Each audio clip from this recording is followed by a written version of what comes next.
और औलाद की इस्लाह के लिए मुजर्रब अमल।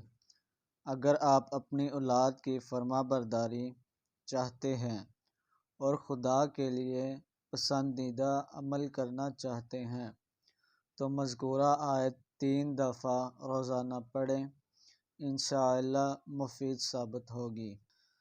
बिस्मिल्लाहिर्रहमानिर्रहीम। रब्बी औज़िअनी अन अश्कुर निअमतकल्लती अनअमत अलैया व अला वालिदैया व अन अअमल सालिहन तरज़ाहु व अस्लिह ली फ़ी ज़ुर्रियती इन्नी तुब्तु इलैका व इन्नी मिनल मुस्लिमीन। रब्बी औज़िअनी अन